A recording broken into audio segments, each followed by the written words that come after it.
सभी साथियों को नमस्कार। राजीव भाई की देहांत के बाद एक बड़ी कमी खली इस देश को कि कोई आए और कुछ बता के जाए, कुछ जागरूक करके जाए। ठीक है, लेकिन हुआ क्या ना कि कोई ऐसा आया नहीं काफ़ी समय तक। जैसे मैं आपको एक वाक्य से कनेक्ट करना चाहूँगा कि इस देश में 10 साल एक गूंगा प्रधानमंत्री रहा। फिर देश को आशा बनी कि एक प्रधानमंत्री ऐसा आने वाला है जो मतलब बहुत बोल रहा है। तो एक पर्टिकुलर साजिश के तहत एक को गूंगा बनाया गया ताकि बोलने वाले की डिमांड अपने आप पैदा हो। तो हुआ नेचुरली क्या हुआ कि राजीव भाई जो थे वो लोगों को जागरूक करने वाले थे। उनके देहांत के बाद में एक लंबा स्पेस बना जिसमें कोई इस प्रकार की सामाजिक बातें बोलने वाला ऐसा वक्ता नहीं बना। राजीव भाई के देहांत के बाद कोशिश जरूर हुई कि राजीव भाई की तरह कोई बड़ी संख्या में युवा वर्ग तैयार हो जो ऐसे व्याख्यान दे और लोगों में जन जागृति लाए, लेकिन वो उस समय हो नहीं पाया। इसका लाभ कुछ ऐसे लोगों ने उठाया जिनमें कुछ बोलने की कला थी और उन्होंने उटपटांग जो भी है उस तरीके से। पर पब्लिक क्या होती है ना, देश की जनता अधिकतर भावुक होती है, तो वो भावनाओं में आई और लोगों ने उन पर भरोसा किया। अब कहीं ना कहीं जो कार्यकर्ता वर्ग है उसको ये लगा कि यार कहीं ना कहीं हमारे साथ कुछ ठगीपन हुआ है।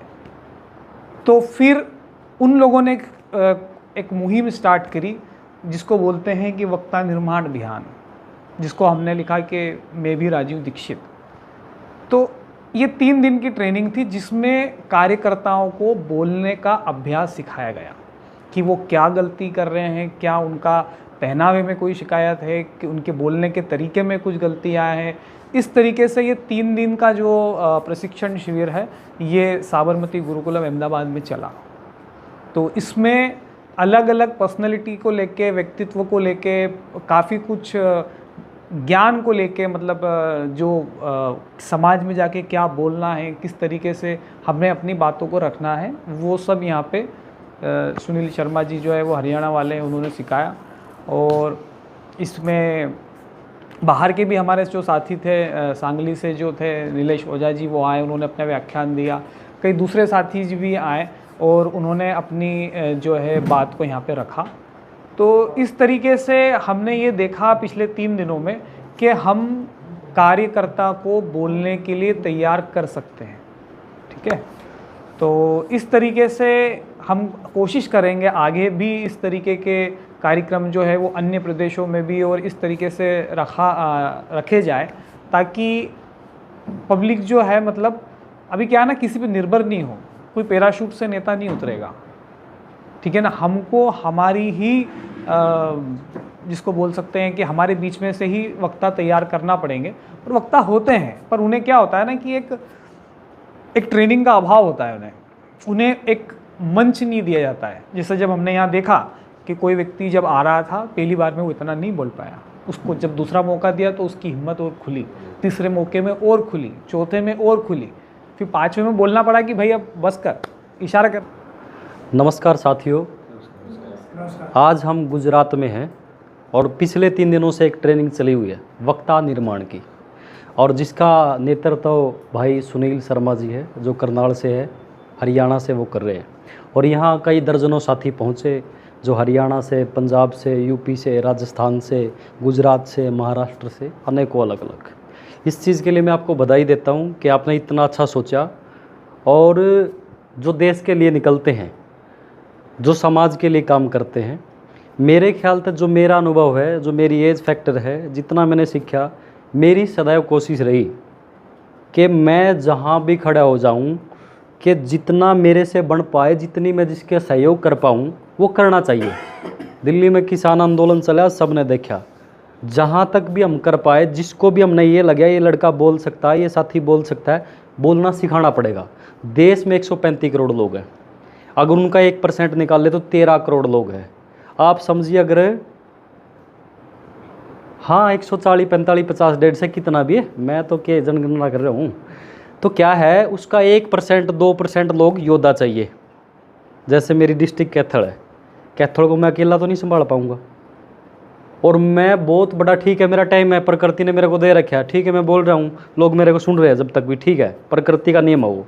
10 दिन पहले मेरे को नहीं सुन रहा था, 10 दिन बाद भी मेरे को नहीं सुनेगा।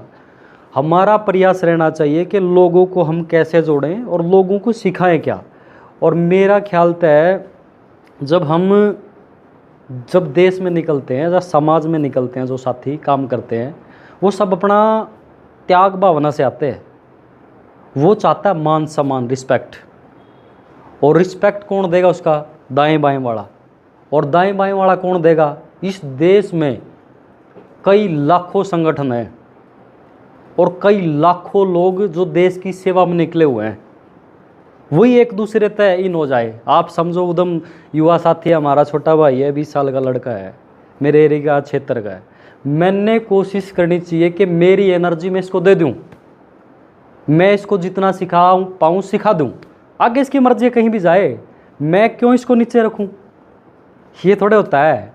लोगों को ज़्यादा से ज़्यादा सिखाओगे। राजीव भाई तो थोड़े मैं मिला हूँ, राजीव दीक्षित जी है, मैंने सैकड़ों वीडियो सुनी है, मैं मेरी प्रोफाइल फ़ोटो भी लगा के रखता था, बहुत सारा देखा है मैंने। भगत सिंह कुणा देखा है, उनके विचार देखे हैं। जो विचार होता है, जो फैन फॉलोइंग होती है क्रांतिकारियों की, तो क्या करना चाहिए? हमने एक दूसरे का सम्मान करना चाहिए, एक दूसरे का साथ सहयोग देना चाहिए। हमारा जो सोच का लेवल है ना, वो ऊपर उठाना चाहिए, बहुत ऊंचे लेवल पे। आप समझिए कोई मकान कहने भी जाओ 100 रुपया 150 रुपये पे ओड़ा भी जूता बाज जाए, और हमारे हैं मतलब दूसरी स्टेटों में भारत को बचाने की बात कर रहे हैं, और वो तुच्छ ओछी मानसिकता पर अगर कोई भी, मैं क्लियर सा आदमी हूँ, 5-10 हज़ार आदमी जहाँ भी आंदोलन हुआ, मैंने डायरेक्ट बोला कि आज मेरी चल रही है, कल मत बोलना कि मंजीत कोई किसी के टांग खींच रहा है। मैंने कभी किसी की टांग नहीं खींची, मैंने सदा साथ दिया, सहयोग दिया।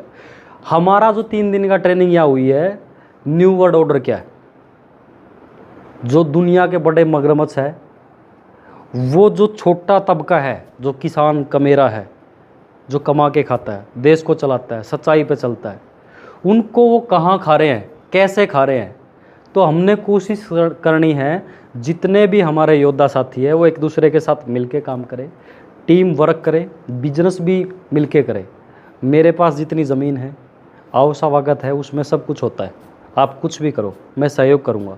किसी साथी पे नहीं है कुछ, जितना मेरे से बढ़ेगा मैं उसका करूँगा, दूंगा सहयोग। बढ़िया। अरे आप दिल तो जीतो, बढ़िया तो करो। डोनेशन दुनिया देना चाहती है, मगर वहाँ क्या है, जो शीर्ष नेतृत्व जब उस पर पब्लिक विश्वास करने की कोशिश करती है, जहाँ तक वो पहुँचता है, तो वो वहाँ उसका जाकर दाम पेच लग जाते हैं और वो फिर डुबा देता है सबको। तो हमारा यही प्रयास है कि ज़्यादा से ज़्यादा सीखें, सारे हमारे भाई बहन हमारे टच में रहे, एक दूसरे के टच में रहे, और सीखेंगे, सिखाएंगे, लड़ते रहेंगे। ये तो काम है, ये तो भूल नहीं सकते, आप छोड़ नहीं सकते। ये तो फैक्टर पक्का क्लियर है ना। आप अगर जो नौकरी पैसा करना होता, ठीक ठाक सा पढ़े लगा आदमी हूँ मैं, कर लेता। हमने क्या करना, देश की लड़ाई लड़नी है। देश की लड़ाई कब लड़ेंगे? जब मैं आप पे विश्वास करूंगा, आप मेरे पे विश्वास करोगे, आप मेरे पे आशीर्वाद दोगे, मैं आपका आशीर्वाद लूँगा, तभी कुछ ऐसा हो पाएगा। तो आपने ये करना पड़ेगा, और ज़्यादा से ज़्यादा टेक्निकल आप सीखें, और उस पर ज़रूर हम अच्छा करेंगे। धन्यवाद। नमस्ते सभी साथियों को। मेरा नाम संदीप राणा, गांव बाता, कैथल डिस्ट्रिक्ट, हरियाणा से हूँ। पिछले 3 दिनों से हम यहाँ पे वक्ता निर्माण शिविर में आए हुए हैं। तो शिविर एक बार पहले भी किया है मैंने भिवानी के अंदर,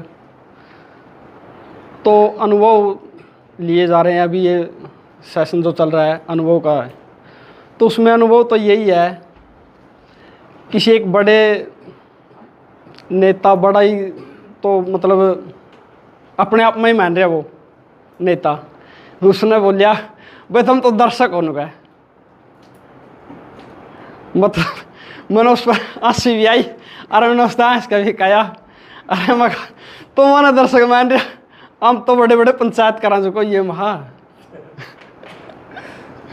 तो बात यह न्यू है भाई, वक्ता निर्माण शिविर जो चल रहा है, इसमें जिस तरह सुनील भाई है देखा है भाई, मतलब जो टिप्स दी जावे भाई के मतलब छोटे छोटे टिप्स हैं, जिस तरह हाथों का मूवमेंट हो गया, पैरों का मूवमेंट हो गया, शरीर का मूवमेंट हो गया, और अलग अलग वेरिएशन ले आना, जिस तरह भाई बोलते टाइम दर्शकों को हंसाने का, और मतलब एक आक्रोश का, और एक इस तरह मतलब एकदम थोड़ा सा स्लो मोशन में उस तरह शब्द का मतलब किस तरह प्रभाव दर्शाना है जनता को। तो इस तरह के मतलब छोटे छोटे नुस्खे हैं भाई देने लग रहा है, बहुत अच्छा लग रहा है। तो एक्सपीरियंस तो बढ़ता ही जा रहा है। उसमें यही है जिस तरह भाई मेरा अपना ही सोचना है, जिस तरह मतलब ये बात है भाई आप ज्ञान लेने लग रहे हैं और आप ने ज्ञान अपना मतलब समाज में आगे वो बताना है भाई किस तरह प्रोसेस करनी है इसकी। भाई के जो जो षड्यंत्र चल रहे हैं देश में, उन षड्यंत्रों के बारे में अवेयर करना है जनता को। तो उसका एक बात मेरे जहन में आवा है भाई, पहला श्री राम ने युद्ध लड़िया, श्री कृष्ण ने महाभारत मतलब वो ही, तो उन युद्धों का परिणाम क्या निकलिया मतलब तो उठाता है एक छोटा सा पॉइंट श्री कृष्ण भगवान का, भाई सिद्धांत भी है यू। सिद्धांत क्या है भाई, परिवर्तन संसार का नियम है। और आपका कहो व्यवस्था परिवर्तन, व्यक्ति निर्माण से मतलब व्यवस्था परिवर्तन का, तो ये सिद्धांत है भाई व्यवस्था परिवर्तन। और आप उस मुहिम में लग रहे हैं भाई व्यवस्था परिवर्तन करांगे, उस सिद्धांत ने आप फलीभूत करने पर लग रहे हैं, ठीक है। तो अगला जो मतलब वो होगा नहीं, इस समय की परिस्थितियों को देखते हुए कोई युद्ध नहीं लड़ा जाएगा। सुनील भाई ने बताया मतलब भाई युद्ध किस तरह लड़ा जाएगा, साइलेंट किस तरह भाई, जिस तरह ज्ञान का जो प्रचार प्रसार है वो पब्लिक में फैल जाएगा, तो अपने ज्ञान तक ही मतलब भाई बचेगी। जो भी सर्वाइवल खातर मतलब इंसान बचेगा अपने ज्ञान तक ही बचेगा, तो ज्ञान उस सिद्धांत ने मतलब फलीभूत करेगा। तो यो व्यवस्था परिवर्तन हो होगा, इसी उम्मीद है। हम इस तरह के योद्धा बनने लग रहे हैं, बोलने खातर तैयार हो रहे हैं, तो इसने आगे कंटिन्यू कर रखेंगे। इसमें कई पहलुओं पर चर्चा हुई है, जिस तरह भाई कार्यकर्ता बनाए जा रहे हैं। आज तक जनता सरकार मोर्चा में किन विषयों पर काम हुआ है, मतलब जनता सरकार मोर्चा में एक साथी आवा है, कोई जुड़ा है, तो उसका एक स्वार्थ का वो दिया जावे भाई तेरा स्वार्थ क्या है, उसका स्वार्थ पूरा करे और अपना मतलब जनता सरकार मोर्चा तक चले जावे। कई बार इस तरह हुआ है मतलब पता नहीं कि मानसिक स्थिति बना है कई साथियों की, एलिगेशन ला दें एक दूसरे पे, तो उसका भी मतलब कई बार बंदा टूट जाए। चलो कोई बात नहीं, वो